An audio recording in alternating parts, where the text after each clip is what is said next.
A todas y vamos a dar comienzo a este primer ciclo de micropíldoras sobre innovación, impacto y sostenibilidad que hemos empezado a organizar en nuestro inicio de relación con los espacios LUM, que a lo largo de las siguientes semanas pues iremos desvelando un poco qué es lo que nos va a acontecer en lo que queda de año 2020 y sobre todo de cara a 2021. Esto lo organizamos desde esta nueva iniciativa impulsada por la Fundación Copare, que se llama Sustainable Startup & Co, con la finalidad de poner a disposición del tejido emprendedor, sobre todo de emprendimiento social, pues recursos necesarios para restablecer lo que es la actividad económica que tan castigada está y que tanto se habla que estamos en bucle, ¿no? en este pesimismo. Bueno, nosotros queremos dar y dotar de ese punto optimista. Somos y queremos ser optimistas porque yo creo que se abre un abanico de posibilidades muy interesantes y, bueno, pues queremos estar ahí como ese agente transformador de conectar verdaderamente a lo que son los emprendedores sociales con las corporaciones, incidir mucho en esa unión realmente práctica de llevar a cabo proyectos conjuntos y también con instituciones públicas.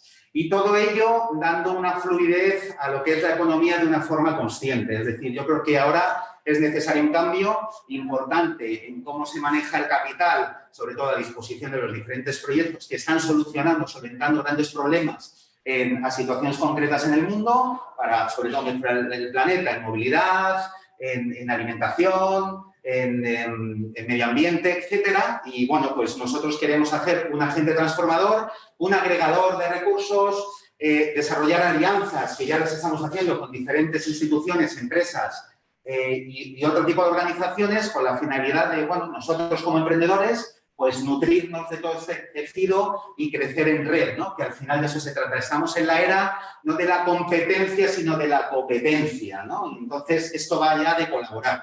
No va de competir y de ocultarnos cosas, sino, bueno, pues de hacer las cosas de una forma mucho más colaborativa. El evento de hoy, o la estructura de los eventos que vamos a crear, y este es el primero de ellos, pues va de, primero, dar visibilidad a 3 proyectos que, bueno, pues dentro de este ecosistema, este tejido de impacto, bien de emprendimiento como startup o bien de instituciones no lucrativas que están haciendo una labor social importante. De hecho, hoy tenemos 3 proyectos muy interesantes que van a tener 7 minutos para contar su historia de impacto, que así lo hemos llamado, Stories for Impact, historias de impacto, para luego dar paso a lo que es el diálogo, que es el eje central de lo que es este microevento, donde vamos a hablar del uso consciente del dinero. Esta semana, como comentamos en diferentes charlas por aquí, pues ha sido trending topic lo que ha sido la inversión de impacto. Ha habido inversión de impacto en muchos lugares a lo largo de esta semana, que es muy interesante para hacernos eco verdaderamente qué significa mover el dinero de otra forma y mucho más consciente y mucho más paciente, ¿no? Entonces, bueno, yo luego haré una pequeña introducción de cómo entro también en contacto con lo que es esto del dinero consciente a finales de los 80 y luego pues daremos paso al diálogo donde habrá otros 3 proyectos que están manejando el dinero de una forma consciente, desde un fondo de inversión de impacto, desde una startup que durante esta época de confinamiento pues, ha levantado una ronda importante para lanzar un proyecto muy interesante de alimentación y luego pues, está con nosotros una fundación que es la impulsora también del proyecto Sustainable, que es la Fundación Copare, que, bueno, pues cómo utiliza el dinero de captación público-privada como dinero de donación para impulsar proyectos del sur del mundo. Por lo tanto, vamos a dar paso ya a los 3 proyectos, a las 3 historias con impacto. Los voy a presentar y el orden de comienzo pues, va a ser Gabriel Ramas, que es uno de los fundadores de Encantado de Comerte, It's Nice to Eat You, que además está como de moda porque está en plena ronda de inversión a través del modelo de crowdfunding con la bolsa social. Luego daremos paso a Fátima Dolarea como cofundadora de Fundación Capacis, que trabajan un proyecto apasionante con inclusión de personas necesitadas de cuidados especiales límite, ¿no? Realmente. Y luego, pues, el tercer proyecto es Miguel Munilla, cofundador de Buen Café, que es más allá de tomarte un café, ¿no? Que es como lo decimos, ¿no? Ellos, en vez de dar mala leche, te ponen de buen café, ¿no? Entonces, bueno, pues tenéis 7 minutos para contar desde lo más personal y lo más espontáneo cuáles son vuestros proyectos, cuál es el propósito y nada, pues, Gabriel, encantado de conocerte. Pues muchas gracias, Alberto. Hola a todos. Yo hace 5 años caí en un artículo de prensa que me impactó. El artículo decía que 1.300 millones de toneladas de comida en buen estado se desperdician cada año. Para que os hagáis una idea, 1.300 millones de toneladas corresponde a 1/3 de la comida que se produce cada año, ¿no? Esto equivale al peso de 300 Torres Eiffel diarias en comida, ¿vale? A partir de ese momento, todo cambió en mi vida y me empecé a replantear el papel que yo quería desempeñar en la sociedad, ¿no? Yo en ese momento estaba viviendo en Francia, tenía un buen trabajo como consultor de ingeniería, tenía mi tiempo libre, buen salario y aparentemente todo iba sobre ruedas, ¿no? Sin embargo, me faltaba algo, no me sentía realizado, ¿no?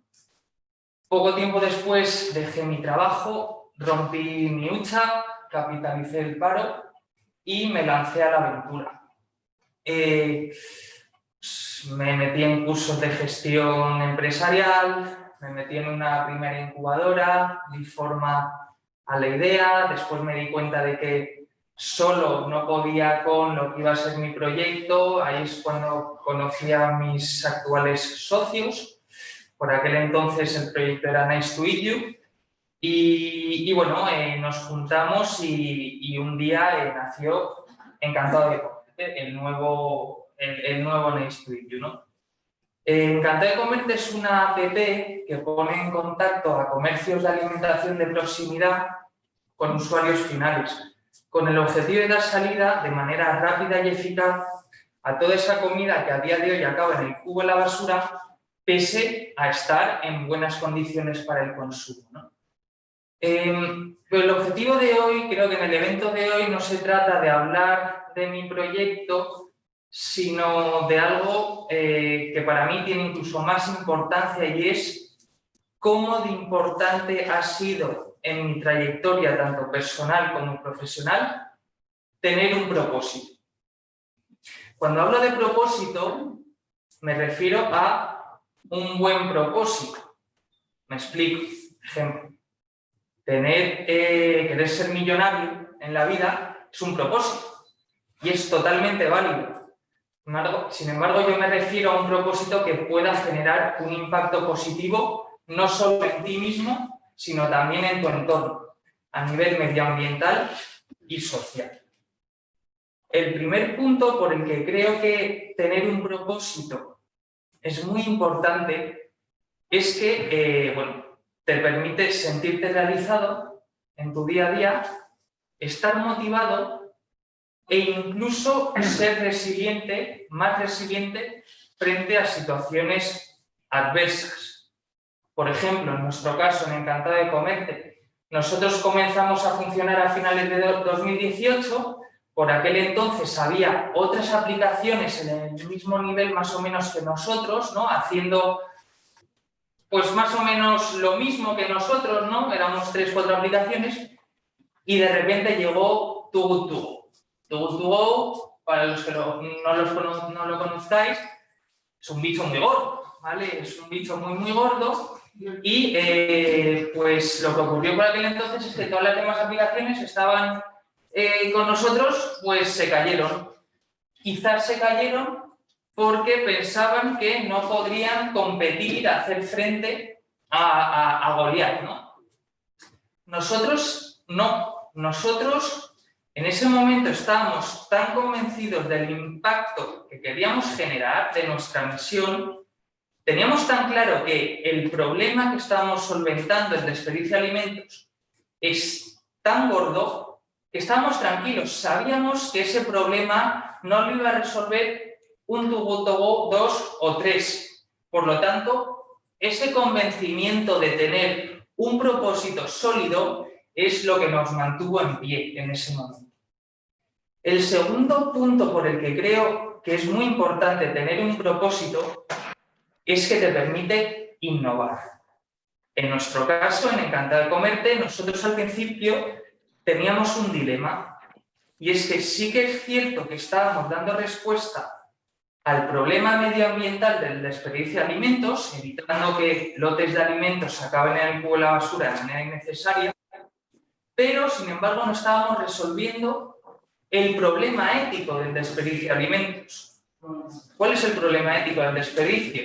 Por un lado, tiramos mucha comida en buen estado, por otro lado, hay gente que mal come o incluso no tiene para comer, ¿no? Entonces, desde el principio nosotros eso nos creaba insatisfacción, ¿no? Nos sentíamos plenamente realizados. Y fue esas ganas de querer resolver ese reto ético que nos permitió desarrollar una nueva metodología apoyada en nuestra tecnología para poder incluir en el uso de nuestra app a familias vulnerables. El tercer punto, porque creo que es muy importante tener un propósito, es que sin propósito, de verdad, no puede haber cambio en la sociedad. A la vista está que no lo estamos haciendo mal. Llevamos 250 años con un sistema pues, que desgraciadamente está llegando a su fin a nivel medioambiental y social y pues necesitamos un cambio de mentalidad, ¿no? La ecuación, a mi parecer, dinero igual riqueza, tiene que ser sustituida por dinero más impacto igual a riqueza más bienestar. No hace falta emprender para convertirse en actor directo del cambio. Todo el mundo lo puede hacer a su nivel, en el día a día, con acciones cotidianas sencillas, en el trabajo, intraemprendiendo. Lo importante es que tengamos el convencimiento de que hace falta dar el paso y darlo. Esto es todo. Muchas gracias. Muy bien.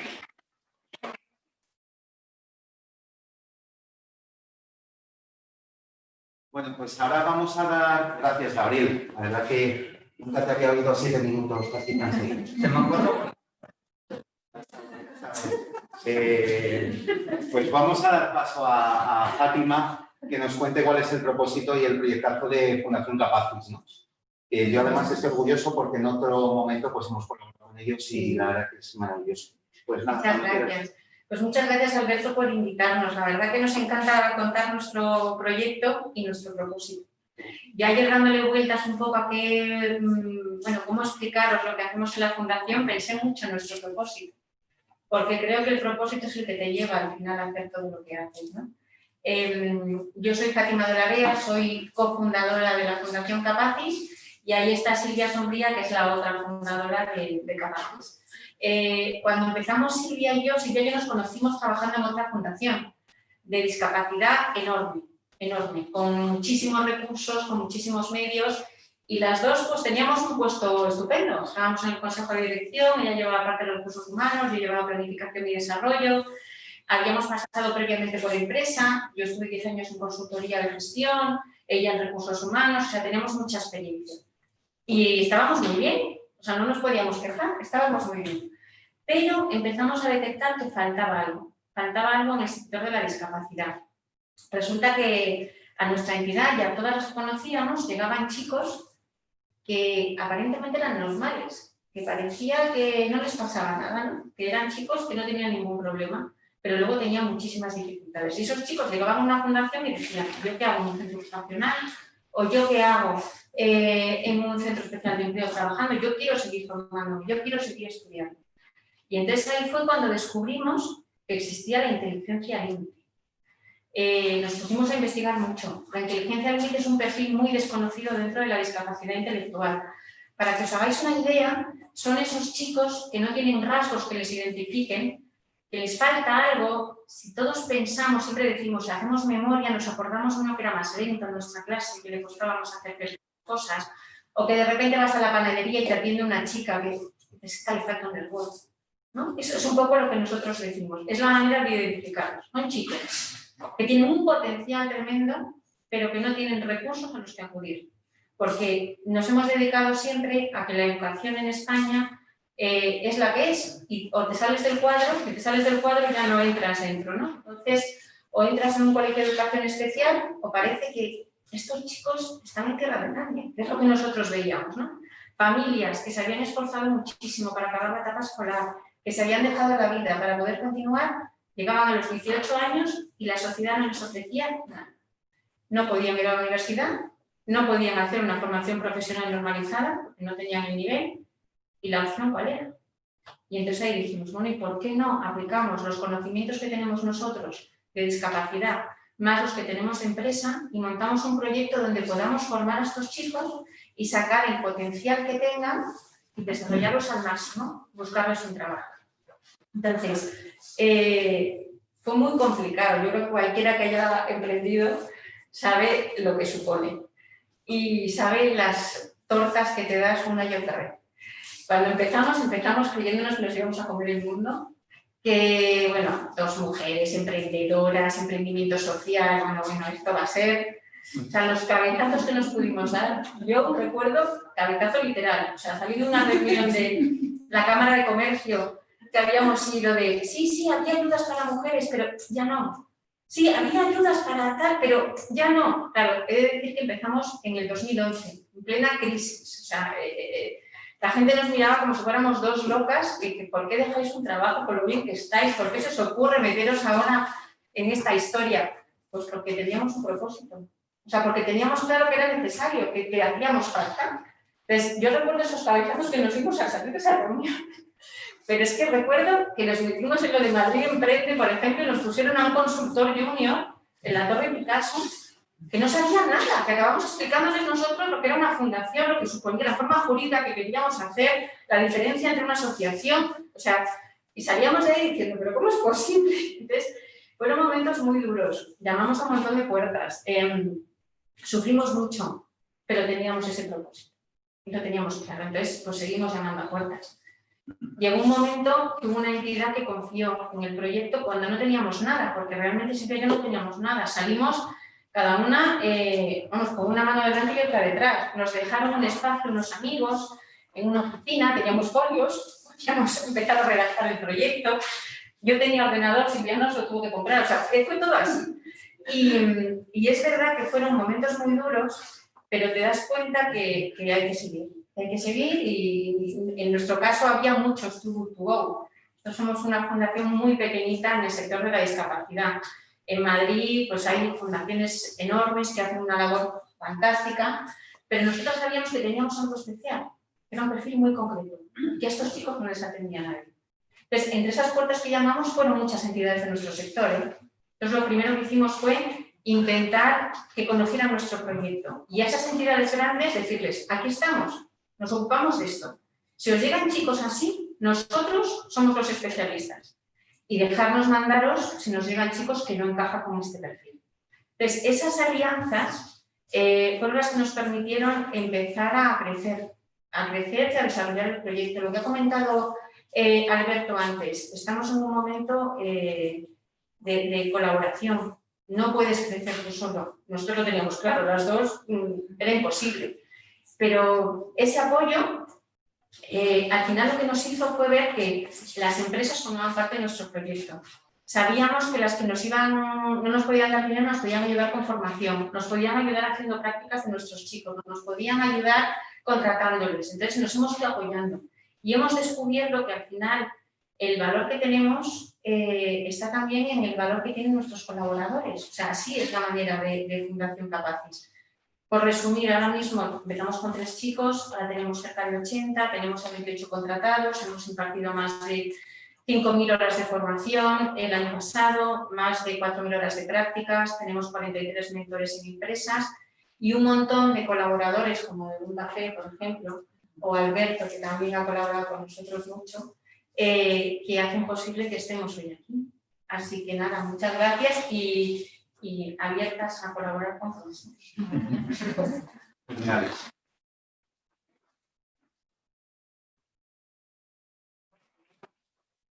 Pues muchas gracias, Fátima. Además, bueno, pues es maravilloso, ¿no? El proyecto y además los desayunos también pues fue total, viendo un poco los datos que habéis hecho, ¿no? En en todo este tiempo. Es interesante el formato que siempre le queremos dar un poco a esto, no siempre dar que hay un montón de startups, sino combinarlo con entidades no lucrativas, ¿no?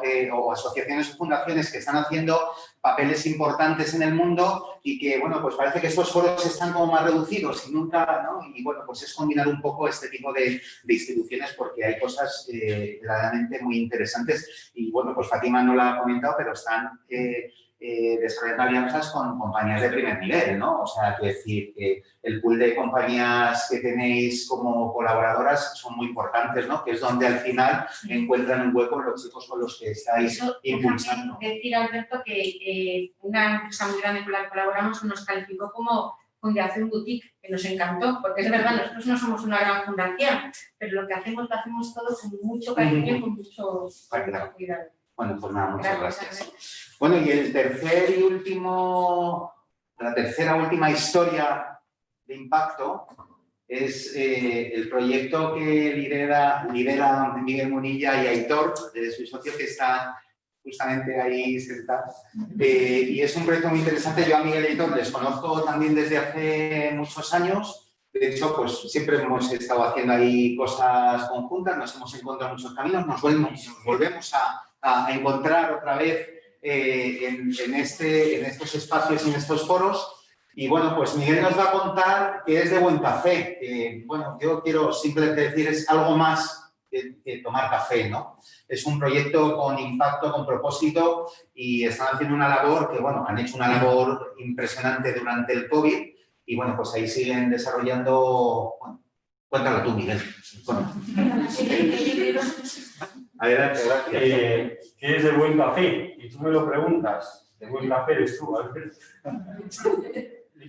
Bueno, a ver, ¿por dónde empezamos? Lo nuestro sí que es una historia de verdadero impacto, ¿vale? Y el primer impacto fue cuando, puede sonar chiste, cuando un vasco y un gallego se juntan después de muchos años que hacía que no se veían. Nosotros estudiamos juntos la carrera.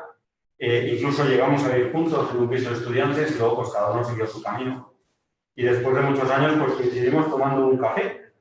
Y el primer impacto que tuvimos fue cuando nuestras respectivas compañías, éramos animales de dirección de multinacional, pues nos invitaron a abandonar la academia y dijimos, bueno, ¿y ahora qué hacemos?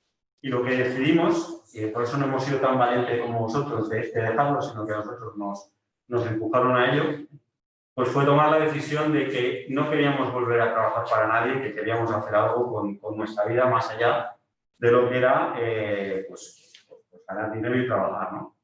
Y bueno, pues después de esa conversación de amigos, pues no sucedió nada, pero al cabo de un mes y medio volvimos a hablar, ¿cómo estás? ¿Cómo sigues? Y de repente surgió algo que yo creo que es la magia de por dónde empezó este proyecto, ¿no? Y es darnos cuenta de que ese momento que habíamos tenido oportunidad de vivir, y que es un momento que se repite todos los días y varias veces, como es el tomar un café, ¿no? Podía tener un sentido y sobre él se podía construir algo realmente bonito. Y nos pusimos manos a la obra. Con el tiempo y con los años, llevamos ya 4 años luchando en esto, pues podemos definir que nuestro propósito empezó siendo el propósito de llegar a fin de mes, como todos aquellos que empezamos con una aventura, después de poner absolutamente todos los medios y todos los recursos que teníamos a nuestro alcance, pues decidimos poner en marcha el proyecto y bueno, y a partir de ahí pues empezamos a desarrollar nuestro camino. Y con el tiempo sí que es cierto que nos hemos dado cuenta, cuando descubrimos hace 1 año y medio escasamente que existía una cosa que se llamaba triple impacto, que nosotros sin saberlo habíamos nacido con esa voluntad de ser empresa de triple impacto. ¿Y en qué se basa todo esto? Bueno, pues nuestra compañía se dedica a, podríamos decir, la venta del café. No, vamos un paso mucho más allá. Y lo que pretendemos es crear momentos de conexión en los cuales la gente tomemos conciencia de lo que realmente es importante. Y a través de eso podamos educar y cambiar hábitos y formas de pensar teniendo tanto impacto medioambiental como impacto social. Y todo alrededor de algo pues tan sencillo como es el momento del café. Es el momento que hemos elegido, alrededor del cual queremos construir todo esto. A partir de ahí, bueno, pues en la parte de impacto medioambiental, lógicamente, lo que queríamos era tener una alternativa al desperdicio que supone el consumir cápsulas de café en aluminio de plástico. Y como no éramos ni tan guapos ni teníamos el mismo presupuesto que en Nespresso, ¿vale? Y George Clooney, pues decidimos crear algo diferente y que nos permitiese tener un lugar. Y fue el apostar porque única y exclusivamente íbamos a trabajar con cafés de origen ecológico, de calidad, y además nuestras cápsulas son compostables y biodegradables. A partir de ahí, pues hemos ido desarrollando más mejoras dentro de lo que es el producto. Incluso el packaging con el cual actualmente comercializamos nuestro producto también es compostable y biodegradable. Todo ello se puede depositar en una basura orgánica y ir a contenedor marrón y se composta, con lo cual generamos residuo cero. Formamos parte de un proceso de economía circular. Y luego también queríamos tener un clarísimo foco en lo que es la parte de impacto social.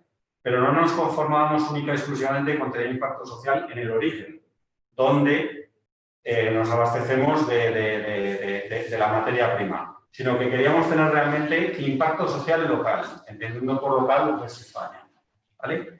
Entonces, a partir de ahí, lo que empezamos a desarrollar estrategias y propuestas, que es las que ahora mismo estamos trabajando y poniendo y presentando a grandes compañías, en las cuales lo que les estamos diciendo, el mensaje es que utilízanos como esa excusa para que ese momento de café que siempre existió en tu organización ahora sea distinto.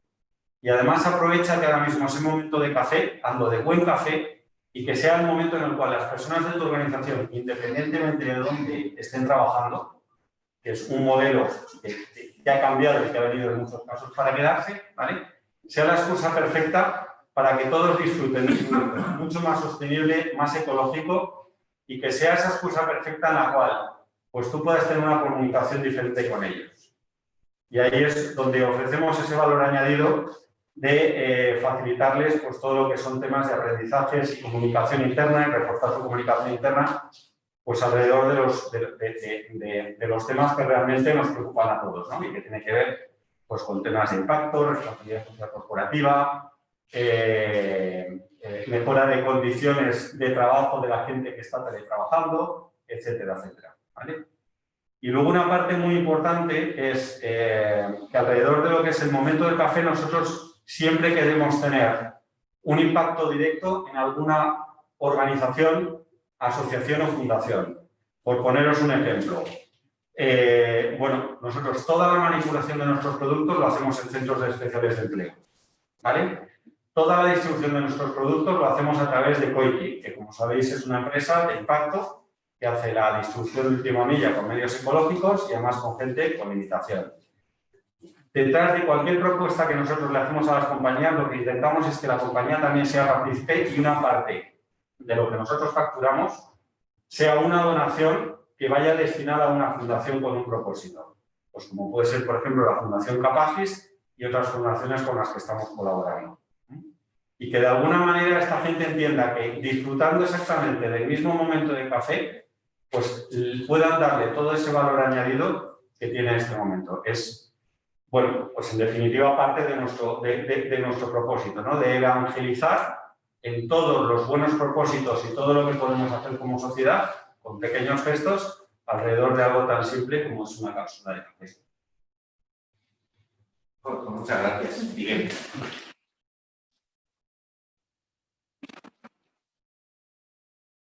Perdonad, y si me permitís, yo sabes que siempre tengo que tener la coletilla, os presentamos en sociedad recién parido nuestro nuevo packaging, que es donde vienen las cápsulas con el compostables y biodegradables, y el propio envase también es compostable. Y deciros que, para ilustraros en un ejemplo, que si entráis en debuencafe.com y hacéis una compra y ponéis el código Capacis, ¿vale? El 15% de vuestra compra irá donado a... No estaba preparado esto, ¿no? Para nada, para nada. Bueno, pues nada, muchísimas gracias. Decir que la gente que nos está escuchando y luego la gente que hemos asistido aquí, que la verdad que estamos como muy contentos de haber ocupado con la distancia gracias a los protocolos que sigue LUM de COVID, pues podéis lanzar preguntas a través del chat. ¿Hay alguna comentario que han hecho Alicia del Amo en concreto? Sí, Alicia del Amo comentaba que está totalmente de acuerdo con lo que decías tú, Fátima, sobre que la discapacidad es un valor que las empresas tienen que aprender a valorar y nosotros tenemos que ser sus maestros. Ha hecho ahí ese apunte, además, bueno... Bueno, añade también que le encantaría conectar con Fátima para presentarle su asociación Formadoras Capacitadas. Sí, iba a hacer ahora, iba a tener también la cuña porque, bueno, Alicia es colaboradora nuestra también de varios proyectos y bueno, ellas tienen una fundación, aparte de que colabora con un mogollón de fundaciones y bueno, gracias Alicia por compartir y tranquila que te ponemos en contacto con Fátima. Claro, vale, pues hasta aquí esta primera parte de Historias con Impacto, que va a ser un poco la tónica general. Vamos a hacer mucho hincapié, sobre todo en todos los centros que vayamos desarrollando y todas las acciones, de siempre tener presentes pues historias con impacto, que al final es de lo que se trata, dar esa visibilidad y esa posición en el mundo de organizaciones que están un poco transformando la forma de ver o de hacer las cosas, ¿no? Entonces, bueno, pues muchas gracias. Muchas gracias. Y damos paso a la mesa diálogo.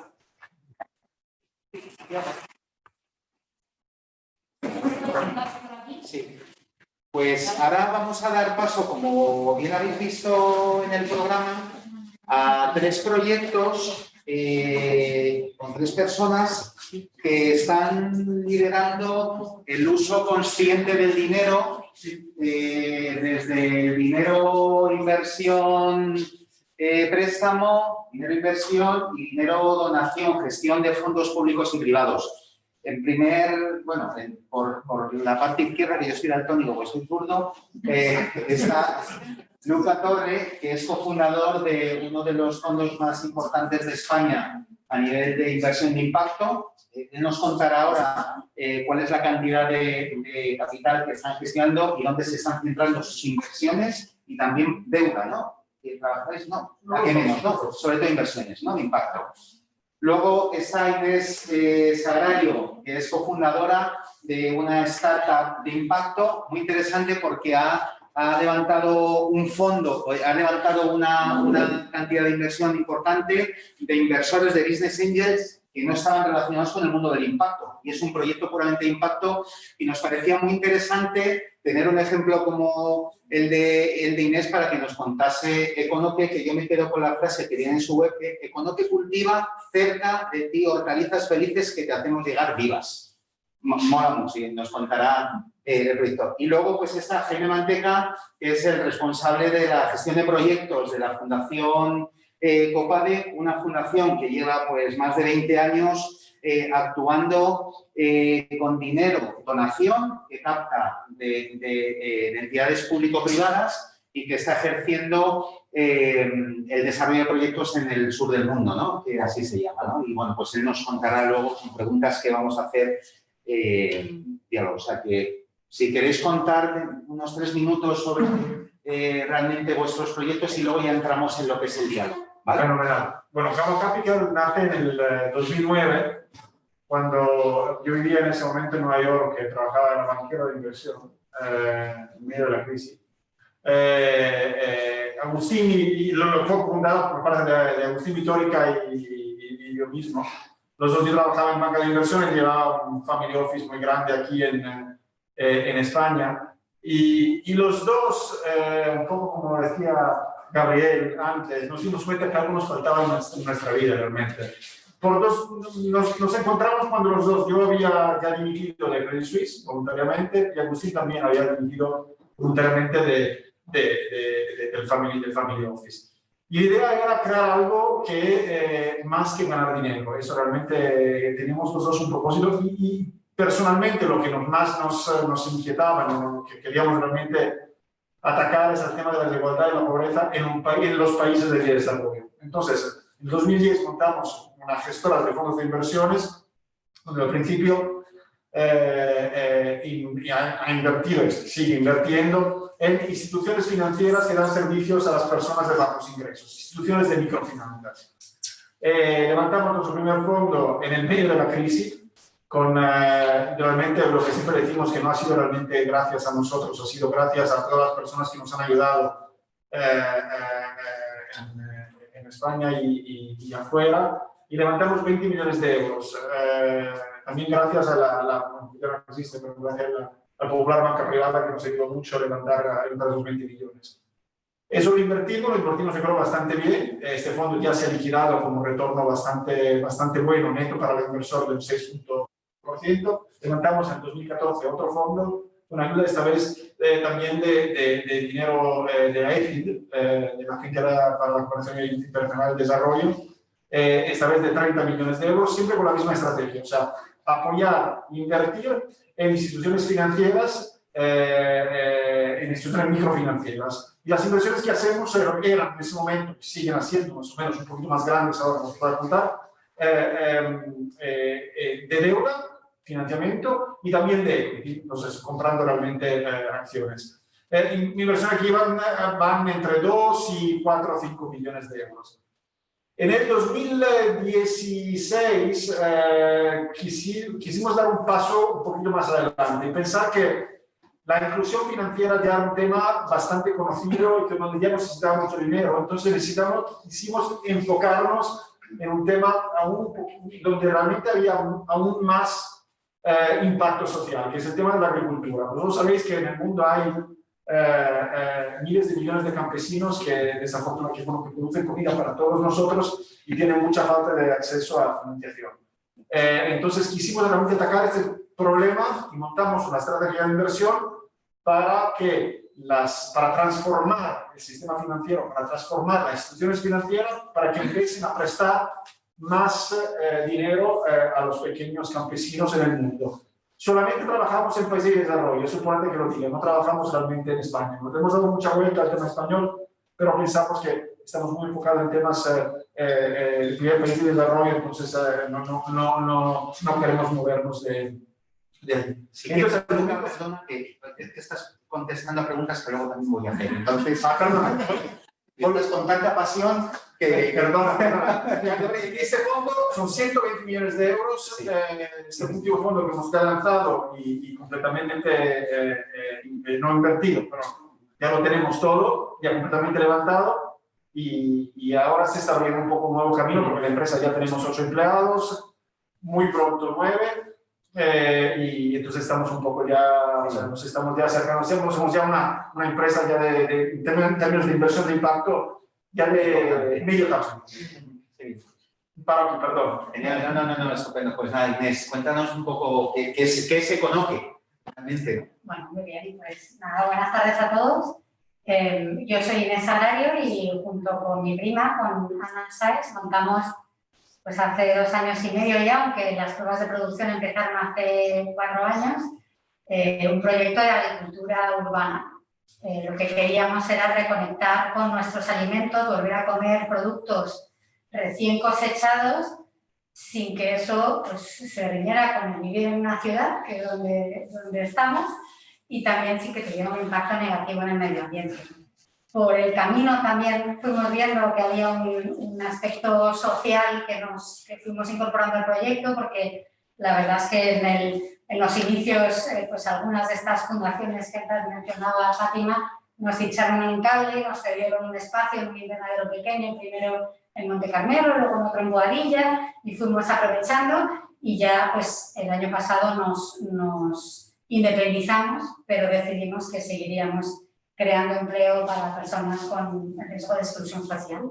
Y bueno, y lo que hacemos es cultivar con mucho conocimiento científico, con las últimas tecnologías agrícolas, con la agricultura del futuro, unas lechugas, que nosotros llamamos lechugas felices, porque están en una eterna primavera constante en nuestra sala de cultivo en San Sebastián de los Reyes, y las llevamos vivas para que los consumidores las cosechen en el momento que se las van a consumir, sin pesticidas, sin plásticos de un solo uso, con un packaging totalmente compostable y bueno, con una huella de carbono prácticamente mínima y con una huella de agua también muy bajita, porque usamos una décima parte del agua que la agricultura tradicional.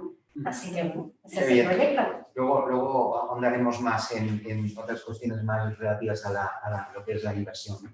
Y nada, Jaime, como responsable de proyectos de Copade, cuéntanos un poco así, ¿no? Grandes rasgos, qué es Copade, ¿no? Y qué es lo que lleváis haciendo durante 20 años, ¿no? Que hay cosas muy interesantes que yo creo que mucha gente no las conoce, ¿no? Así es, Alberto. Bueno, primero decir que yo creo que soy el único de la sala que no dejó su trabajo para llegar a donde estoy. Yo llevo 15 años en Copade. Copade ya justo 22 años ahora ya. El año pandémico parece que no cuenta, pero 22 años.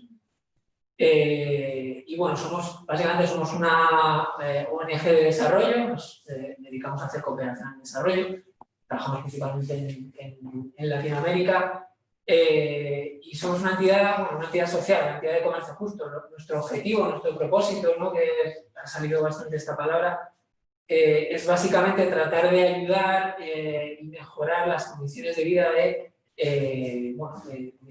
poblaciones rurales, de pequeños productores y productoras, sobre todo en los países donde trabajamos, ¿no? Todos los países en desarrollo. ¿Qué hacemos para eso? Bueno, nos dedicamos un poco a hacer proyectos productivos, a incorporar ese recurso, también analizar, ¿no? En la parte de participación y, bueno, por un lado, como ONG, conseguimos recursos de subvenciones públicas, de la apropiación, por ejemplo, consultadas o otros financiadores. Y bueno, pues como responsables de hacer buen uso de esos fondos y de tratar de maximizar los recursos que recibimos. Y lo que hacemos es trabajar con productores allá y ponerlos un poco.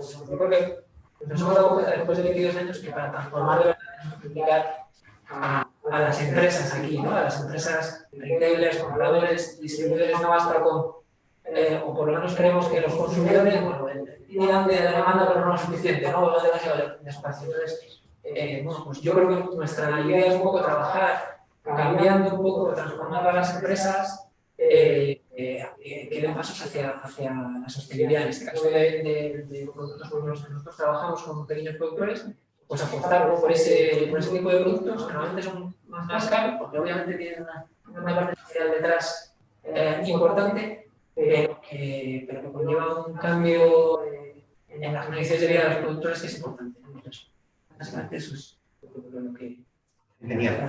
Bueno, pues esta es un poco la presentación de estos 3 proyectos en esta mesa de diálogo. Y voy a lanzar directamente la primera pregunta para entrar un poco en ese diálogo abierto, ¿no?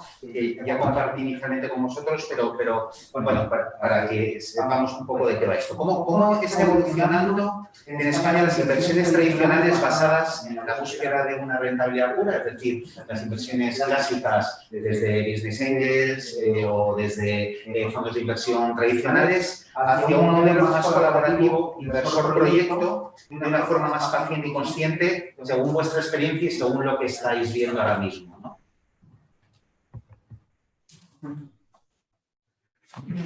Bueno, yo creo que la inversión de impacto, lo que estás refiriendo es un poco como... Yo creo que lo que está ocurriendo es que claramente, lo decías antes, la inversión de impacto es trending topic ya, ¿no? Entonces, o sea, es que todo, el riesgo aquí es que todo es impacto, ¿no? O sea, desde los private equity tradicionales hasta los VCs, hasta los más buitres, empiezan a poco a hacer impacto y lo vemos también a nivel internacional. Entonces, yo creo que eso, por un lado, es positivo en el sentido que le están haciendo, no sé si le están haciendo un alma, que un alma antes no tenía. Hay que ver cuánta auténtica es este alma y el propósito, cuánto de verdad hay. Pero yo creo que en general es positivo y está seguramente, se está creando un ecosistema donde yo espero que, yo creo que también los emprendedores se están aprovechando. Yo creo que a nivel de la parte que más falta todavía es toda la parte de early stage, me parece, ¿no? Yo creo que un emprendedor los más los primeros 500, 1000, el primero millón, siempre es más complicado de mandar. Entonces, allí todavía yo creo que hace un poco de falta, pero seguramente todo el ecosistema de inversión de impacto hay mucho dinamismo, ¿no? Yo creo que todo el sistema de inversión se está dinamizando y yo creo que es por lo bien. Sí, aquí hay otro concepto que se cuela dentro de esta inversión de impacto, que es el greenwashing, ¿no? Bueno, mira, esta mañana hablaba con un consultor de una empresa. Hablo más alto, ¿no? Que no se oye. Sí. Hablaba con un consultor de una empresa que trabaja asesorando a empresas en temas de sostenibilidad y me decía que ha percibido un aumento importante de recursos destinados a este tema en los últimos tiempos, pero viene sobre todo, o sea, todo el mundo sabe que las energías renovables son importantes y son el futuro, ¿no?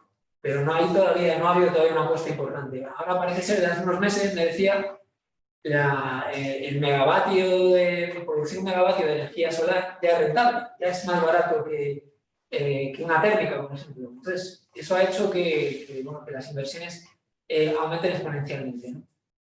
Yo creo que en la medida que consigamos acelerar este tipo de cambios, pero que no se generen exclusivamente en motivos económicos, que es lo que pasa en este caso, ¿no? que yo comento, pues conseguiremos que de verdad demos cambios importantes, sociales y ambientales y el modelo pues mire un poco hacia una economía de verdad sostenible, que no es lo que hemos tenido hasta ahora, ¿no? El greenwashing pues, es efectivamente una cosa que nos hemos encontrado en ciertos momentos y yo creo que es inevitable, pero bueno, hay que distinguir entre todo, ¿no? Y quedarse con la parte positiva, ¿no?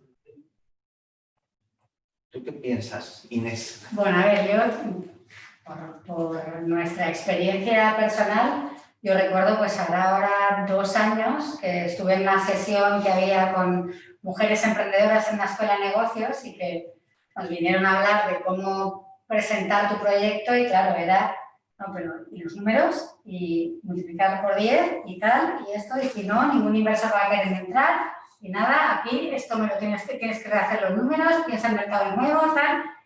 Como yo decía, bueno, a ver, sí, pero, ¿no? O sea, si conseguimos medir todo lo otro que hace nuestro proyecto, tanto por la parte medioambiental, por la parte social, o si comparasen que hace un par de días vi en el Harvard Business Review había un artículo de Ronald Cohen que hablaba de una iniciativa de transparencia de la contabilidad, ¿no? En la que están calculando el EBITDA real de las grandes empresas si le metes el coste medioambiental y social que tiene esa operación, ¿no? Con lo cual, a lo mejor yo no soy la empresa más rentable, pero a lo mejor en la que se está invirtiendo tampoco lo es si se incorpora esa parte. Entonces, hace 2 años parecía como que nadie iba a estar dispuesto a invertir en un proyecto como el nuestro. Nosotros tuvimos mucha suerte, entramos también en un programa de aceleración con Integral Ventures que yo creo que reconocían también mucho el alma, ¿no? el corazón del proyecto y esa vocación de una necesidad medioambiental. Y bueno, nos pusieron en contacto con inversores que realmente ponían como requisito indispensable que fuera un proyecto que fuera en línea con temas de sostenibilidad. Entonces usaban el triple balance, ¿no? El people, profit y planet, ¿no? Pero bueno, y entonces, bueno, pues tuvimos mucha suerte. La verdad es que uno de los inversores entró así, sin pensárselo, y dijo, sí, yo voy con vosotras hasta el fin del mundo. Y el resto, bueno, pues la verdad es que se han ido acelerando también durante el confinamiento. Estamos en conversación, han entrado 5 en total. Estábamos en conversación, uno entró el año pasado, 2 estábamos en conversaciones y los otros 2 entraron confirmados durante el confinamiento porque vieron que efectivamente el tipo de proyecto que teníamos nosotras pues era un poco hacia donde tienen que ir.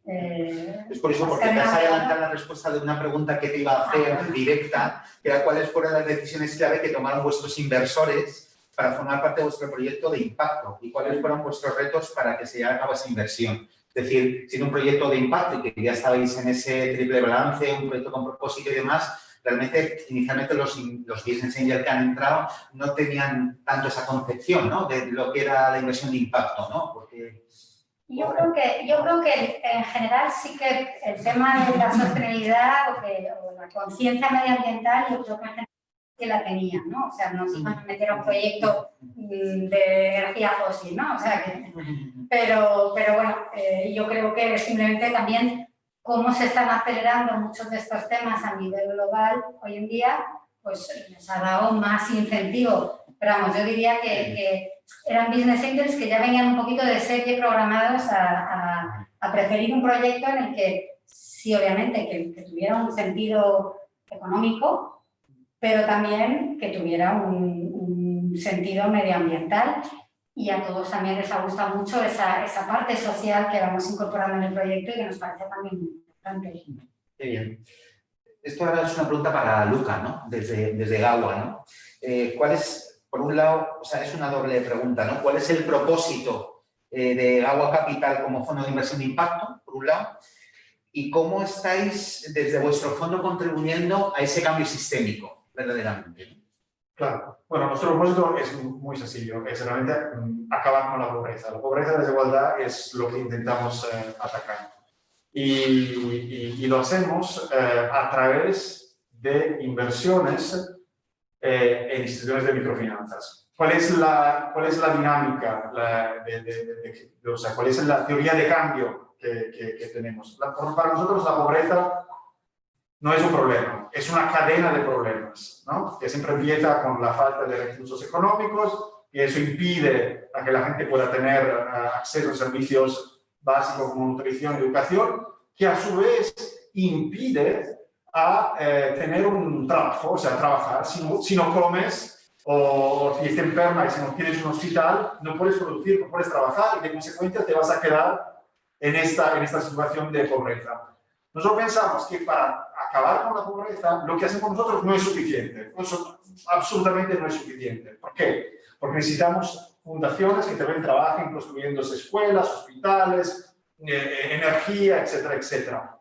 Pero sí, nosotros trabajamos atacando el anillo de crear oportunidades sostenibles para los pobres. O sea, una vez que los pobres tienen un ecosistema donde tienen hospitales, escuelas, nosotros intentamos con las microfinanzas, dándole pequeños préstamos a través de las instituciones en las cuales nosotros invertimos. O sea, nosotros no damos dinero directamente a las personas pobres, nosotros damos dinero a las microfinancieras para que después den préstamos de 100, 200, 500, 1000 dólares, euros, para que estas personas puedan montar pequeños negocios. Entonces, es un poco la teoría de cambio y cómo queremos realmente atacar este problema.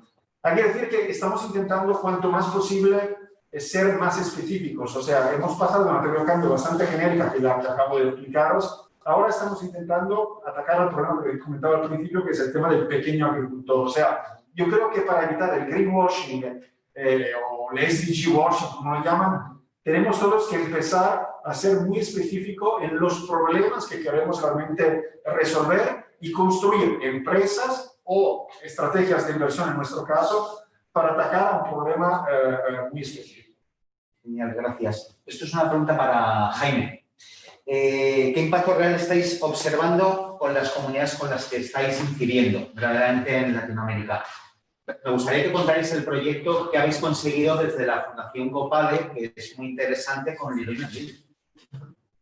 Bueno, pues sí, precisamente ese yo creo que es un poco nuestro ejemplo más significativo de en cuanto a lograr un impacto. Bueno, hay que decir que nosotros, aparte de ser una fundación que desarrollamos proyectos de cooperación y tenemos delegación en algunos países, lo que hacemos también es comercializar. O sea, tenemos ese brazo que yo creo que es una cosa que quizá en cooperación no suele existir, ¿no? Pues las ONG suelen hacer proyectos y una vez termina, sobre todo en temas productivos, pues bueno, se acaba un poco ahí la aventura, ¿no? Y cada uno se busca la vida.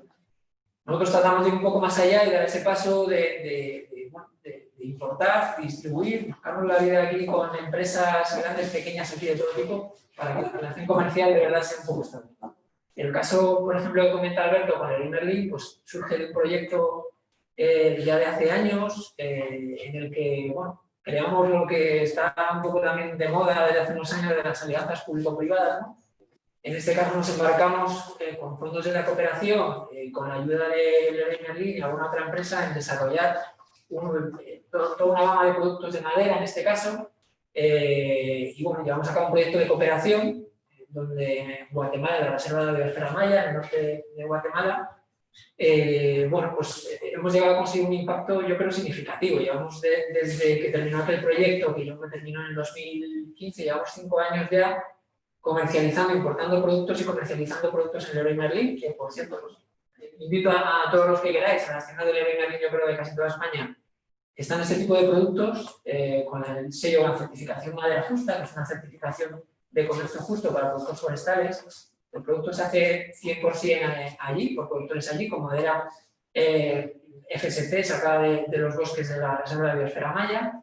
Y como digo, llevamos en todo este tiempo pues, como 25, casi 30 contenedores importados directamente al Leroy Merlin, ¿no? Que llega a producto final. Lo significativo de esto es que el producto que está poniendo en su percha en la tienda Leroy Merlin cuesta casi el doble que el producto convencional que Leroy Merlin tenía, de otra especie, probablemente de pino, ¿no? De madera de aquí, pero también tiene otra calidad que no tiene nada que ver y también tiene unos valores detrás que no tienen nada que ver, ¿no? En ese sentido conseguimos transformar, y lo que decía un poco antes, y que Leroy Merlin apostara por una serie de productos que, bueno, que no tienen un coste más alto, pero que tienen una posibilidad de mercado, ¿no? Y eso es lo que es significativo y ha cambiado. Y ahí, bueno, pues hemos visto que el modelo funciona, ¿no? Y que en esa zona hay 9 comunidades rurales que manejan un trocito de bosque, que sacan la madera, la transforman y la venden, y lleva 30 años funcionando ese modelo y funciona. El bosque se conserva con ese sistema y cada vez se conserva la masa boscosa y además hay gente que vive cada vez en mejores condiciones de la comercialización de los productos. He comprado una mesa de Leroy Merlin hace unos cuantos meses, de teca, pero no sé si es el... No, pero porque el producto que hacemos es producto de acondicionamiento de jardín, no... A saber. Pero bueno.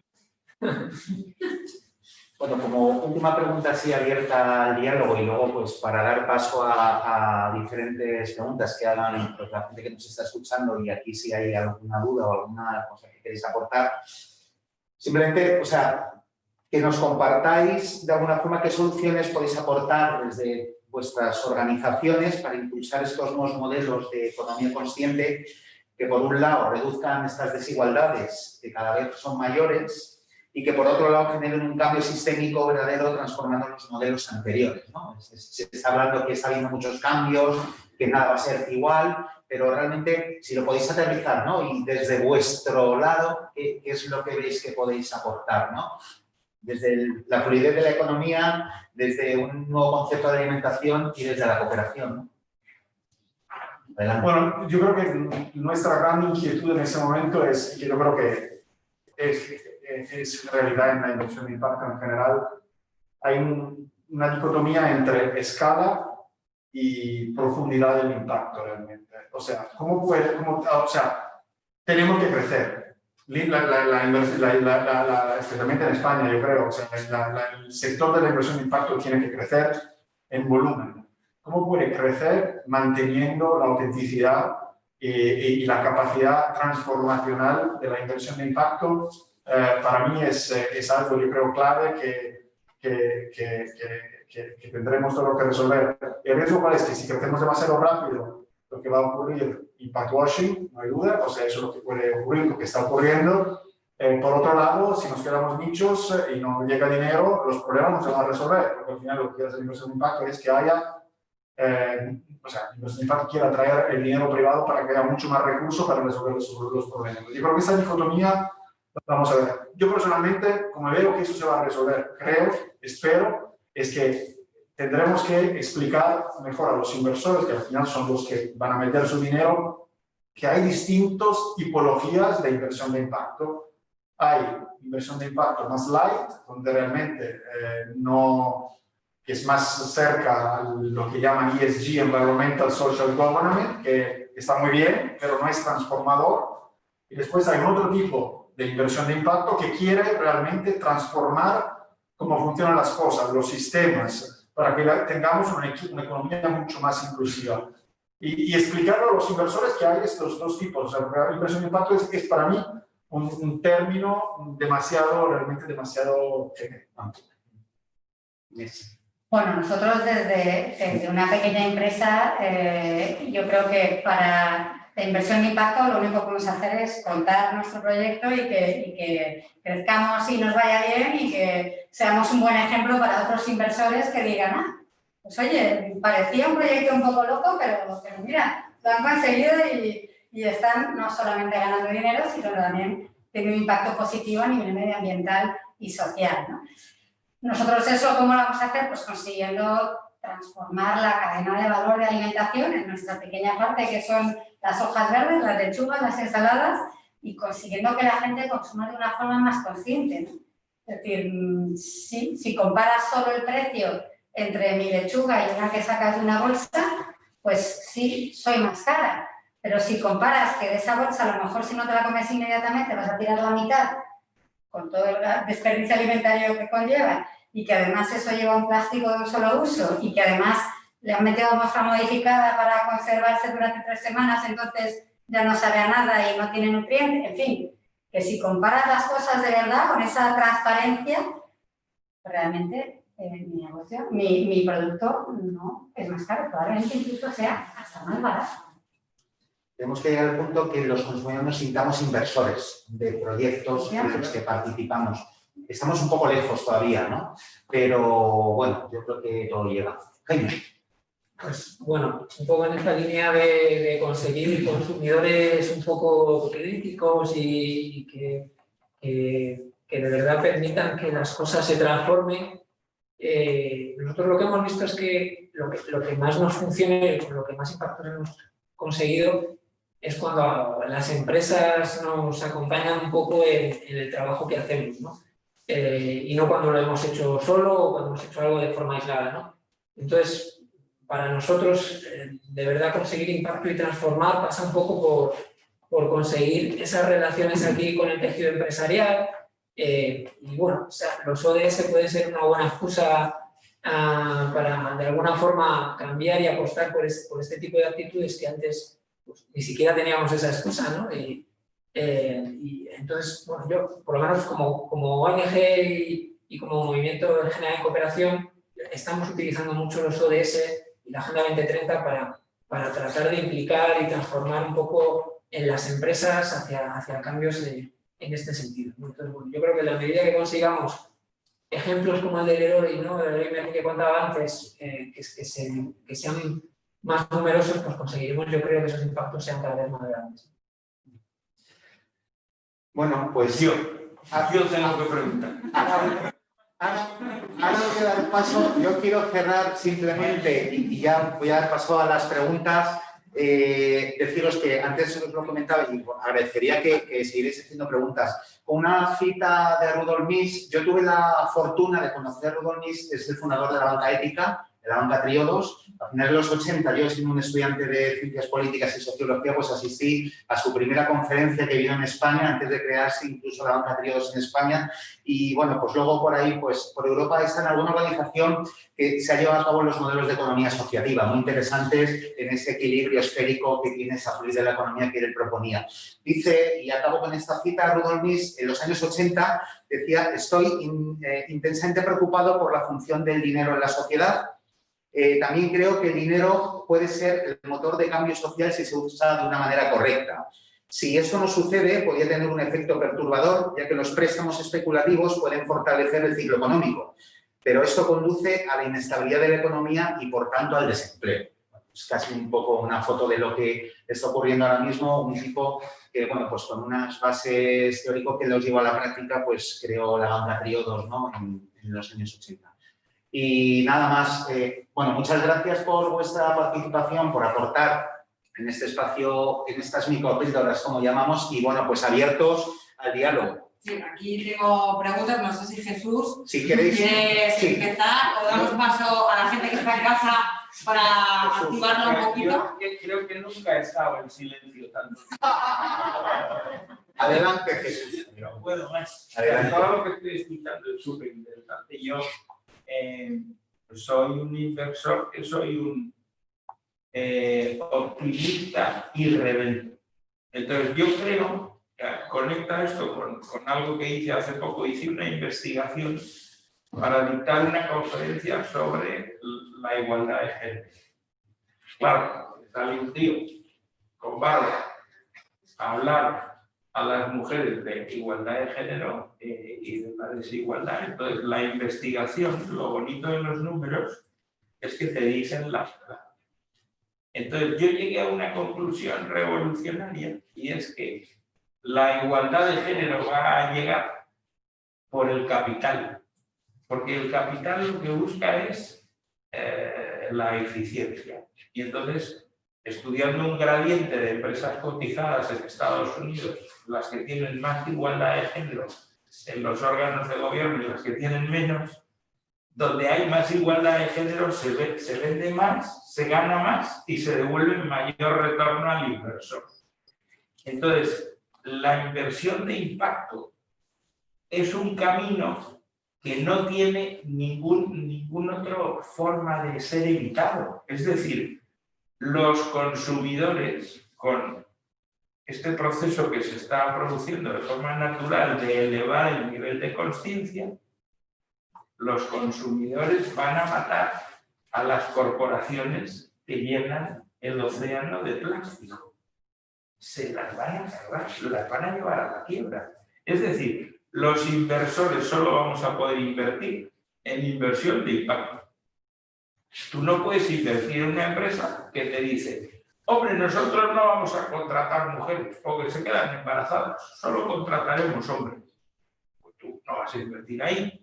Si una empresa o una startup va a crear algo que es otra mierda igual para destruir más el planeta, ¿tú qué vas a invertir ahí? No lo vas a hacer porque no eres tonto, o sea, lo vas a hacer por tu propio interés. Entonces ahí hay una cosa en la inversión de impacto que yo, como soy un enfermo del optimismo, pues creo que todo se va a arreglar por las cosas que tiene la eficiencia en los mercados. Es decir, los consumidores van a provocar que las empresas no van a poder hacer lo que han venido haciendo toda la vida moderna. Entonces yo estoy optimista, os escucho y digo, bueno, es que esto es inevitable, no se va a poder evitar. Es muy bueno, es evidente que esa es la tendencia, pero en un grupo de economía que tenemos bueno, varias personas con diferentes partes del mundo, un poco cómo aplicar los cambios sistémicos a los modelos económicos, nos mandaba uno de ellos que está en Miami una foto de Winston, de los cigarrillos, Save the Planet, ¿no? y hecho de Base Planet, ¿no? Es decir, 100% como natural, ¿no? Es como, te animo a que fumes y además a preservar el planeta con los cigarrillos. Creo que eso era un claro ejemplo como muy de greenwashing. Pero bueno, fíjate, las tabaqueras, hacia dónde están girando su comunicación también, ¿no? Bueno, ¿más preguntas? Sí. Bueno, aquí que nos han estado viendo, Fran Misión es una pregunta que os hace para todos, ¿vale? Y dice que si tenéis en cuenta los ODS que marcan Naciones Unidas en vuestros proyectos y cómo los encaran para poder alcanzarlos. Ahí la pregunta esa. Bueno, en nuestro caso, sí o sí, de lo que acabo de comentar, vamos, como ONG que somos no podemos trabajar en el marco de los ODS. De hecho, tenemos algún proyecto, tenemos en marcha un proyecto que es Pymes y ODS, que trabajamos con pymes sobre todo para tratar de darles asesoramiento para mejorar su contribución a los ODS, pequeños cambios, etcétera. O sea que, vamos, de la A a la Z tenemos los ODS ahora mismo metidos así, ¿no? En el ADN, ¿no? No puede ser de otra forma ahora mismo. ¿Vosotros, Inés? Nosotros también, a ver, nuestro proyecto, el origen venía por un tema medioambiental, con el cambio climático y bueno, pero también el evitar el desperdicio alimentario, ¿no? Es decir, que todo el producto esté vivo para que no tengas que desperdiciar nada, no tengas que tirar nada a la basura y obviamente también el traer esa parte de campo de cultivo a la ciudad, pues al desarrollo de ciudades más sostenibles, más vivibles, ¿no? Pero bueno, luego hay varios otros en los que también tocamos de lado, pero bueno. Es imposible, ¿no? Al final lo vas cumpliendo y se van entrelazando entre unos y otros. Sí. ¿Y vosotros, Luca? Y nosotros absolutamente, o sea, eso es el idioma que hablamos todos los días. O sea, nosotros es clave para el due diligence, o sea, para analizar las empresas en las cuales invertimos, es clave entender cómo esas empresas están apoyando a los ODS. Es parte del proceso de medición, pero quiero decir que además de medir el impacto social, que es algo absolutamente fundamental, nosotros intentamos cuanto más posible gestionar este impacto social. Entonces, quiere decir que durante el proceso de análisis al principio hacemos una radiografía bastante detallada de toda la parte social, o sea, y vemos también los fallos que hay. Realmente no ninguna organización es perfecta. Y entonces intentamos, en los mismos documentos de inversión, crear incentivos para que las empresas lo hagan mejor. Por ejemplo, os damos una rebaja en la tasa de interés si implementáis una política ambiental, por ejemplo. O metemos un covenant donde si no cumples eso, tienes que devolver el préstamo a los 3 años, si no te lo voy a dar por 3 años más. O sea, es la clave, o sea, los ODS son un poco un framework muy bonito para que todos hablemos del mismo idioma. Eso es. Además, tú comentabas lo de la metodología y también justo haciendo una pregunta, preguntaba Javier si tenéis alguna metodología para medir los ODS en vuestros proyectos o productos. Bueno, sí, eso es un poquito más complejo. Sí, la tenemos, pero bastante acotada a lo que hacemos. Nosotros realmente, no creo que sea el momento. Si alguien está interesado me puede contactar más en temas de medición. Pero nosotros lo que intentamos, hay 2 cosas que se pueden medir en temas de impacto. Se puede medir lo que son los outcomes, o sea, realmente, o aún más el impacto, o sea, realmente cuánta gente sale de la pobreza gracias a estos préstamos, pero eso es algo que es muy complicado medir, y eso en teoría serían los ODS. Los ODS es eso que voy a medir, pero ¿cómo sé yo si esta persona ha salido de la pobreza gracias al préstamo que le ha dado la microfinanciera o simplemente porque la economía ha crecido, esta persona ha encontrado otro trabajo mejor, etcétera, etcétera? No pudiendo medir eso de manera muy detallada, lo que hacemos es medir más los outputs y los inputs. O sea, nos aseguramos de invertir en empresas que están estructuradas, que tienen los procesos para cumplir con la misión social de, por ejemplo, acabar con la pobreza. No sé si me he explicado muy rápidamente, sí. pero Perfecto. Vamos, no sé si tienen alguna duda que lo ponga. Esta pregunta la lanzaba Javier. Si Javier sigue conectado y surge cualquier cosita, que todavía tenemos abierto el chat, puede intervenir. Una pregunta más. Una más. Espera, tengo aquí un par de ellas. Lo digo porque me parecen muy interesantes y creo que yo por llevarte la contraria, Alberto. Lo siento. Además, creo que es un tema súper interesante y no sé, los que están en casa creo que están muy a gusto y aquí también estamos muy a gusto. Mira, nos contaban desde Londres, que nos están viendo desde Londres, David nos preguntaba que qué peso tiene la rentabilidad económica a la hora de convencer a vuestros inversores. No sé si quieres contestar, Inés. A ver, desde nuestra experiencia, la rentabilidad económica era importante. Que fuera un proyecto que eventualmente los números funcionaran, yo creo que fue un criterio para todos nuestros inversores, ¿no? Pero sí que estaba sopesado, estaba ponderado por ese impacto medioambiental y por también el impacto social, ¿no? Pero yo creo que, por lo menos, la experiencia que he tenido con mis inversores, que los números al final eventualmente salgan, a lo mejor no multiplicando por 10, como puede ser un inversor tradicional de hace 2 años, pero sí, realmente que puedan tener un retorno económico, entiendo que para invertirlo también en nuevos proyectos. No sé si queréis aportar algo más. Bueno, yo no, porque en nuestro caso, la verdad, principalmente nos financiamos de fondos públicos o donaciones, etcétera, es un poco un modelo diferente. Nosotros invertimos. Para mí, la rentabilidad económica es esencial, pero es esencial también para un tema de escala. O sea, cualquier proyecto que no tenga rentabilidad económica no puede escalar, entonces resolver el problema a una escala más grande. Entonces, yo creo que la rentabilidad económica es esencial. Si no, estamos hablando de otro tipo de organizaciones que está bien también. Quiero añadir otro tema, que quizás otra vez es una breve paréntesis. A nivel de fondos y no a nivel de empresas, se está fomentando mucho estructuras nuevas que se llaman de blending, que seguramente, posiblemente habréis escuchado, donde se pueden mezclar en el mismo fondo inversores que tengan expectativas de rentabilidad muy baja, por ejemplo, o que quieran tomar más riesgo, para poder atraer a inversores que, por el otro lado, necesitan un retorno de mercado, por ejemplo. Entonces, si tú tienes un proyecto muy incipiente, un proyecto o unos fondos, perdón, unas empresas, una cartera que tiene demasiado riesgo, que no te puede ofrecer un retorno de mercado, lo que puedes hacer es, por otro lado, llevar unos inversores muy sociales, pueden ser fundaciones, que dicen, bueno, yo te doy dinero, solo se hay que devolver el principal cuando se acabó todo. Y eso ayuda para que inversores realmente más comerciales, privados, puedan realmente entrar. Entonces hay mucho que está ocurriendo en este sentido para que los proyectos que quizás no sean todavía a 100% comerciales o rentables puedan conseguir financiación.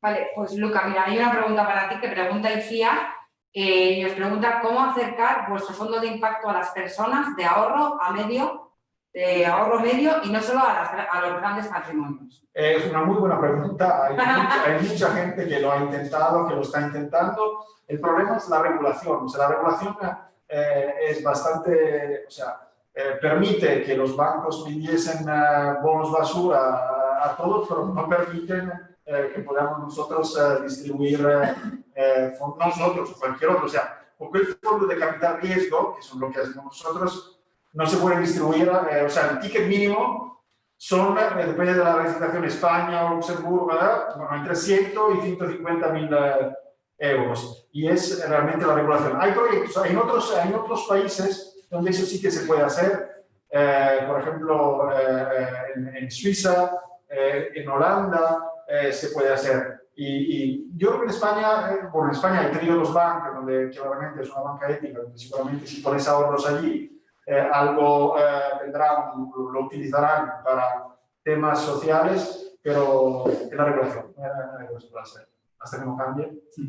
Genial. Y para acabar con las preguntas de las personas que nos han estado viendo desde casa, y ahora empezar aquí con los que tenemos con nuestros asistentes, Alicia nos pregunta, y es una pregunta para todos, ¿vale? Dice, el greenwashing de grandes cadenas nos afecta, nos reta cada día hace unos meses y no era tan habitual, pero ahora crea gran confusión en el consumidor final. Como muchos de vosotros, contra ello... ¿Cómo lucháis? ¿Cómo lucháis? Aquí ha habido no me cuadra aquí esta frase. ¿Cómo lucháis vosotros contra ellos desde vuestro proyecto? Educación. O sea, es que hay que explicar cómo está el socio, comentaba antes. O sea, quiere decir que hay un tipo de inversión de impacto que es más ESG y hay otra que es realmente transformacional. Yo creo que hay que explicarlo bien y es muy importante que de estos foros, del Spain Now, del GSG y de todo eso, se explique bien lo que es inversión de impacto transformacional y lo que es inversión de impacto light. Yo sé que había gente aquí que nos está escuchando, si me escuchan, no estaría muy contento con lo que estoy diciendo, pero yo creo que tiene que ser así. Hay que llamar las cosas como están. O sea, uno es transformación y otro es invertir en empresas que no lo hacen mal, que quizás tienen algo de propósito para hacerlo bien, pero no están buscando la transformación en nuestros sistemas financieros. Si queremos resolver los problemas, hay que transformar este sistema. O sea, yo creo que estamos todos de acuerdo con eso. Hay algunas empresas que están intentando esa transformación, y otras que no. Perdona, un poco de... Yo totalmente de acuerdo. Si queréis... Que es una realidad. Hay mucha confusión con todo esto. Y hay que acabar con eso. No es transformador y verdaderamente la inversión de impacto. Sí. Y precisamente la inversión de impacto pura que contribuye a ese cambio sistémico, hay que explicarlo muy bien, porque esto pasa, yo que vengo más del sector de la alimentación, pasa con las etiquetas, ¿no? Ecológico, biodinámico, orgánico, natural. Todo es natural, ¿no? Me decía hace mucho un granjero de cerdos, decía, estoy hasta las narices dijo otra palabra de que todo sea natural. El petróleo es natural y es nocivo, ¿no? Entonces, bueno, pues tiene tanta razón, ¿no? Pero bueno, con esto pasa lo mismo, pero bueno, ahora estamos en esa tendencia otra vez, es trending topic, de inversión de impacto, y hay que aprovechar este tirón para aclarar verdaderamente las diferentes actuaciones, ¿no? Que se hace, pues que es una inversión socialmente responsable y que es una inversión de impacto de gran transformadora. Sí, sobre todo, yo estoy totalmente de acuerdo, ¿no? En la educación y sobre todo el comunicar, ¿no? A la gente, para que seamos muy pesados de, oye, lo que tú decías, ¿no? Si a lo mejor mi lechuga puede ser más barata de primeras, pero claro, si te pones a rascar un poquito, pero pasa con muchísimas cosas, ¿no? Que al final lo vemos de primeras como el precio es lo que primero nos llama la atención, pero claro, ¿qué hay detrás, ¿no? de todo eso, ¿no? Sí, yo estoy de acuerdo con Luca. En el fondo es mucho una cuestión de sensibilizar, de concienciar, de que la gente sea consciente de cuando está pagando X por un kilo de tomates, ¿qué implica que esté comprando los tomates a 90 céntimos? Pues que la agricultora habrá cobrado 20. A 90 céntimos y en el mes de febrero. Que los tomates no son... Es un poco eso. Bueno, pero ahora tenemos a Bankia, que está con el humanismo digital. Entonces, pues bueno, se ha metido ahí a saco. Bueno, es un poco de coña, pero se están utilizando términos realmente un poco en todo este contexto que yo creo que genera mucha confusión, ¿no? Yo creo que tampoco está mal, o sea, yo creo que es simplemente un objetivo distinto, o sea, uno es un objetivo ESG de hacer menos daño y otro es una compañía realmente transformadora que quieren transformar las cosas. Yo creo que eso es clave. Pero no hay que demonizar, no hay que decir, no, esto es impacto. No, aún impacto sí que está bien. O sea, si estás haciendo las cosas mejor que las hacías antes, mejor así. Pero no digas que eres una inversión de impacto súper transformadora, porque si no es verdad, se estás engañando a la gente. Yo creo, ¿vale? Bueno, los asistentes, sí, perdón, yo creo que va a haber un montón de fake news. Porque las corporaciones... Está ocurriendo, ya está ocurriendo. O sea, yo vi un vídeo de los que arrojan a los océanos más millones de toneladas diciendo que ellos están arreglando el problema con una cara como el cemento armado. Entonces, claro, los consumidores tienen que decir, no, oye, vamos a ver, no me llames estúpido a la cara. Tú estás produciendo millones de toneladas. No estás haciendo nada por cambiar eso. Porque hacerlo te cuesta un dinero. Entonces, son los consumidores los que tienen que llevar a la quiebra a las empresas con sus decisiones de compra. Y así se arregla todo, con el bate de béisbol. Es verdad que las grandes compañías lo que tienen que si se mueven un poquito pueden generar un gran cambio a nivel de volumen. O sea, entonces si consigues que se muevan, aún no mucho, puedes realmente cambiar. O sea, eso es un poco el trade-off. O sea, yo creo que son sistemas complejos que hay que se está haciendo también ahora mismo. Transformación dentro de estructuras de grandes compañías que están mirando hacia un propósito. De hecho, yo creo que conocemos a gente en común que está trabajando con esas compañías por trabajar y orientar su propósito, ¿no? Desde arriba abajo, de abajo arriba, o sea, y estar como muy alineado, ¿no? No sé si Álvaro querías comentar algo. Sí, es un debate tremendamente interesante. Yo me dedico a la comunicación, de invertir y tal, yo soy publicista. Somos uno de los grandes malos de esta película, o sea, porque nos dedicamos a construir esos mensajes a esas grandes corporaciones para que el consumidor diga, pues es verdad, son buenas. Cuando hablamos de propósito, el propósito económico de una empresa es ganar dinero. Si eso pasa porque yo le tengo que contar, o sea, ¿por qué las grandes corporaciones de alimentación están variando al packaging sostenible, etcétera? Porque hay una tendencia en la sociedad. Es contra eso por lo que hay que trabajar, porque la propia corporación no se va a mover por ética y tal, se va a mover porque quiere ganar dinero. ¿Y cómo va a ganar dinero? Si se produce ese cambio en la sociedad. El cambio en la sociedad, lamentablemente, no se produce con la concienciación y cuando el consumidor llega al supermercado y oye, voy a comprar este tomate que me vale el doble que porque tengo un sentido económico. Va con la cesta a la compra, va con el dinero aquí junto, coger la lechuga que corresponde sin pensar todo eso. Entonces, hay que casar el ciclo económico y los intereses económicos con un nuevo modelo de consumo. En eso estamos todos de acuerdo, para que eso sea sostenible y tengamos un planeta, etcétera, etcétera. Y efectivamente, los nuevos proyectos y la economía va a cambiar porque la sociedad es la que tiene que provocar ese cambio. Es la que tiene que provocar ese cambio, es la única que lo puede provocar. Si la sociedad consigue hacer ese cambio, es las empresas las que van a cambiar sus sistemas productivos porque necesitan a quién vender. O sea, realmente lo que deberían invertir las grandes fortunas es en que no haya pobreza, porque va en contra de, si lo que necesito son clientes. Necesito clientes para poder vender, ¿no? Entonces, es un tema muy complicado porque es un giro gigantesco, en el que evidentemente todos estamos ahí, pero para ir más allá del propósito, que es muy loable, obviamente, hay que meterlo en el encaje económico. Eso es lo fundamental, más que en la conciencia, en el encaje económico. Si se consigue cambiar el encaje económico, se cambiará. Si solo trabajamos en la conciencia, es muy difícil, porque los recursos de las compañías son mucho mayores, y se trabaja con comunicación, pues, los publicistas que para eso nos pagan, para hacer que la gente consuma lo que ellas quieren. Yo siempre pongo un ejemplo, y yo creo que casi terminamos con esto, ¿no? Porque hay un ejemplo en mis clases de marketing digital, en una escuela que doy clase, cómo el consumidor puede tener el poder de castigar a una marca, ¿no? Lo que pasa es que a veces los consumidores estamos como un poco adormecidos, ¿no? Es verdad que hay un despertar de la conciencia que te está haciendo tener otros procesos a la hora de tomar decisiones de comprar un producto u otro, ¿no?